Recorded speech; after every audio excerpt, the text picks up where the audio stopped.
Hoje vamos falar sobre o impacto que a neurociência tem na produtividade das empresas. Cada vez mais as grandes empresas procuram na neurociência um caminho para aumentar a produtividade e a motivação dos seus colaboradores. Após experiências neurocientíficas com as 50 maiores empresas do mundo, mostram-nos que os resultados são verdadeiramente impactantes. Como, por exemplo, passaram a ter 50% de funcionários mais produtivos, 76% mais envolvidos, 74% menos estressados e uma redução de 13% de faltas ao trabalho por baixa médica ou por outro motivo. Este estudo levou ainda à conclusão de que colaboradores com mais confiança, empáticos e generosos são claramente mais produtivos e mais motivados. E isto é facilmente explicável, pois o stress, a incerteza, diminuem os níveis de oxitocina, a hormona responsável pelo estímulo da cooperação e da confiança. Mas afinal, como é que a neurociência influencia neste tipo de experiência e principalmente como é que é possível alcançar esses resultados? Você já ouviu falar em neurociência? Ou seja, de um modo sucinto, a neurociência é o estudo científico do sistema nervoso e é uma ciência interdisciplinar que abrange diversas áreas.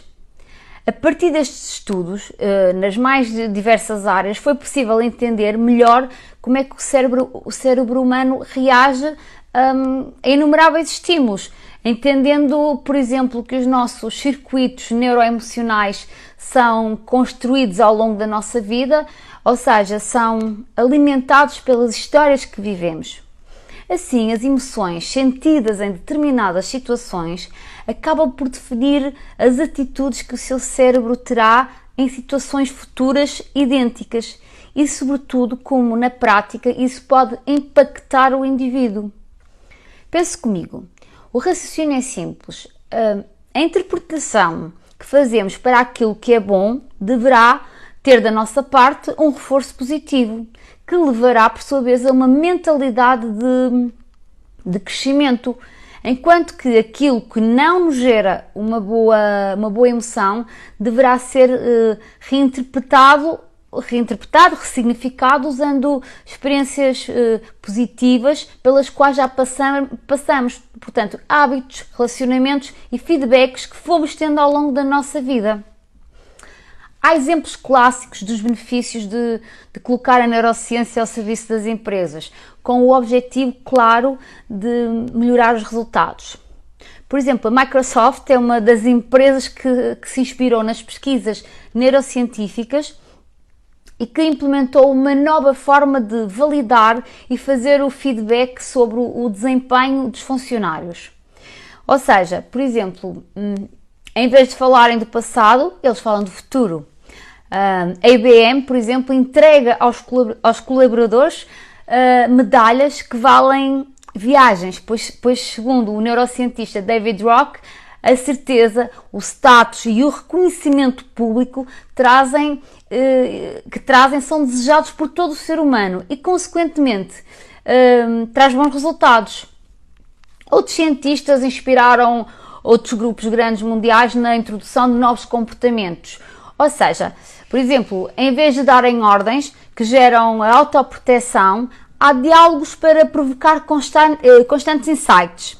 Segundo a psicóloga americana Carol Dweck, professora na Universidade de Stanford, aqueles que pensam em si mesmos como pessoas em constante evolução mantêm a sua mentalidade em crescimento e podem melhorar o seu desempenho futuro. A verdade é que já existem diversos contextos utilizados e conhecidos por diversas empresas como fonte motivacional, já passados minuciosamente pela neurociência. Já em relação às necessidades do indivíduo, Maslow sempre disse que as teorias dele sempre disseram que eram fisiológicas, em segundo, a segurança. os relacionamentos, a autoestima e a confiança até a sua realização pessoal. E é exatamente isto que cada vez mais está a ser comprovado com auxílio à neurociência. Se pensarmos em situações práticas que possam, por exemplo, impulsionar o indivíduo, grandes empresas já fizeram alguns testes e já definiram algumas medidas aprovadas pela neurociência, como por exemplo, passaram a reunir mensalmente um grupo diversificado de colaboradores num ambiente completamente descontraído para trocarem ideias e sugestões. Em vez de as repreensões de comportamentos errados, passaram a fazer perguntas poderosas que façam com que as pessoas reflitam. Não darem, por exemplo, notas de desempenho aos funcionários, que isto vai provocar, coloca-os num ranking que os leva à sensação de ameaça. Ou mesmo dedicar mais tempo àqueles, por exemplo, funcionários que trabalham em escritórios distantes da sede, de forma a aumentarem o nível da sua confiança. É verdade que, intuitivamente, muitos gestores e líderes já conheciam o poder de ações como as referidas têm no desempenho dos seus colaboradores. Mas a realidade é que cada vez mais as pesquisas relacionadas com a neurociência comportamental comprovam-nos que implementá-las de forma correta, portanto, implementá-las corretamente, trazem impactos bastante significativos, não só nos resultados corporativos, como nos resultados pessoais. Por fim, gostaria de deixar numa nota que a evolução científica e o estudo aprofundado do comportamento humano não é necessariamente acompanhado pela evolução ética e moral. Este é sim um exercício que cada um pode fazer por si, mas principalmente as empresas deveriam estar atentas e cada vez mais atentas e valorizar o maior ativo das empresas, que são os recursos humanos, de forma a garantir que os seus processos sejam construídos para ajudar o indivíduo a ser cada vez melhor, conscientes da importante influência direta que essas mudanças, por pequenas que sejam, têm para as empresas e para a sociedade em geral.